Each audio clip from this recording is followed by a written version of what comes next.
natin na ma-maximize yung opportunity in transition set. No? Sayang yung Too opportunity. many misses on the bust out. Naging tentative pa rin tayo. No? Hindi tayo pwedeng maging tentative at this point. Again, this will spell the difference between a bronze and a possible silver or even a gold medal. Time down to 6:48. All set ball fake. Durandes thought about it. So, but somebody was supposed to be in the corner, and it didn't work. Yung spacing natin, may kaguluhan ng konti, the coordination ng offense nawawala. Hindi ko maintindihan talaga, sir, kung bakit. Siguro maganda talaga depensa ng mga Koreano. Hindi natin makikita ang malapitan nito. Pero ako, magiging siraplaka ako. Taulava will be the key. Yan ang magbubukas ng pinto eh. Yan ang susi eh. Traveling may have been called there, and it's taken away. Bust out 2 steps ahead. Racela takes care of the layup. Olsen Racela, he threw the ball away the last play. But look at the way he recovered it. In passing lane, kinuha niya yung bola and turned it into a layup. Yes, 11 points by Racela. Koreans, I have not seen them in their past 5 games do this as much.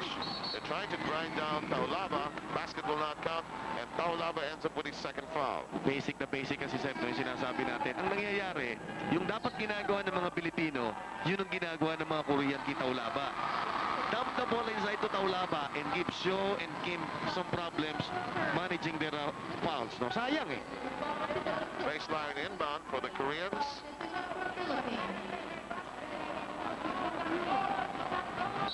Jung Ching is yelling at Taulava.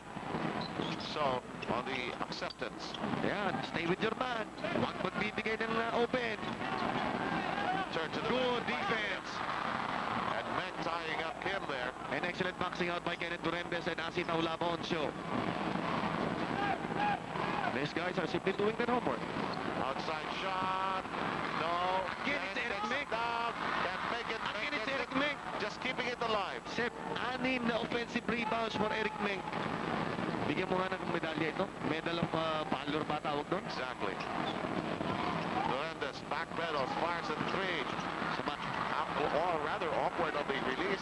Throws it up against the glass. Now Lava says, excuse me. Yun ang sinasabi natin, Sep. Now, Isa to sa dalawang malaki will get his 4th foul. And that's why So is not moving. They give it to So. It's his 4th foul.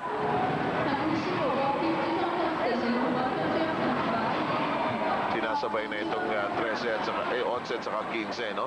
Hindi nila usually ginagawa yan. In the meantime, So is accustomed to playing with personal fouls at that many. Here's Taulava on the line. First of 2. Good shot, Asi Taulava.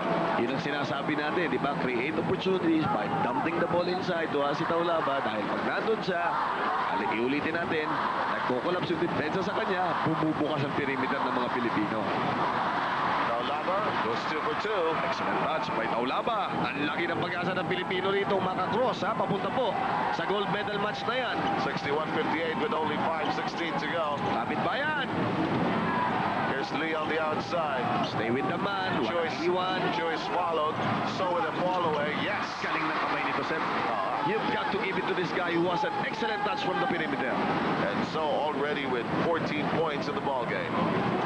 5-point lead by Korea. Big test for both teams, Sep. This possession, I believe. Yes.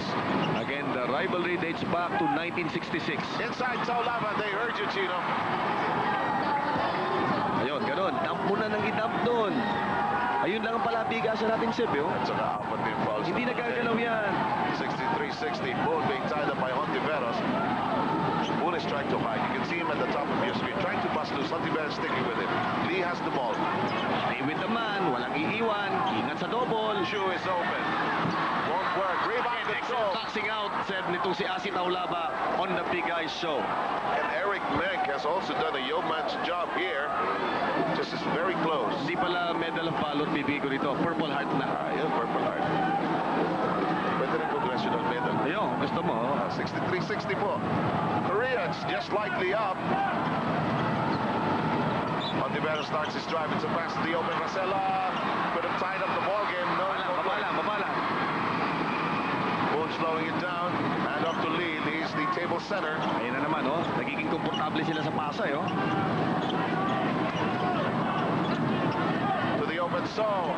Won't work. Rebound control. controlled by the Philippines. 2 stops, maganda tayo, magandang rebound. Now, it's a matter of converting on offense. Actually, we've had our chances. 3:40 to go.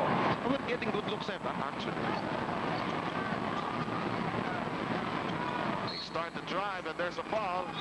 Would be the 4th team foul on Korea. Kailangan mo, di ba, aggressiveness to attack the basket eh. We Filipinos are known to be penetrators or creators. Do it now. You know, Chino, this is the first time I'm seeing Bong Sung-yeon, who is quite a scorer. First time for him to be used by the Korean coach. Look at the concern on the faces of both coaches. Yung isa, si Coach Kim Jin, yung Korean coach. Hindi sila nasubok ng ganito eh. Oh, delikado pass. Oh, muntik na, no?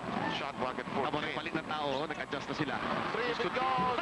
Oh, it won't work. Rebound, 4-4. It'll go to Korea.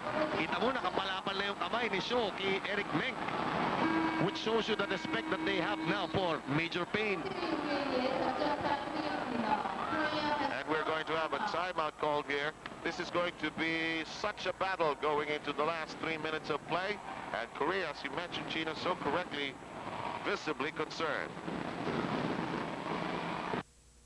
Together with Chino Trinidad from Busan, South Korea, as we are in the home stretch of the Asian Games, not only in the basketball competition, but this, the winner will move on to the battle for gold. Ako, tama na yung depensa natin. I think we have been able to control them on offense. Yung offense lang natin ang hindi natin ma-maximize, no? Alam natin na... Hindi lang may shoot talaga. Yes, alam natin merong foul trouble, hindi natin dinadala strong to the basket. Na parang, ito na yung moment of truth. Wala nang bukas. Dapat ganun ang attitude. Ibuhos na lahat ng ibubuhos. At nakataya dito lahat, eh, oh. Sinusubukan niya kunin yung 5th foul ni So.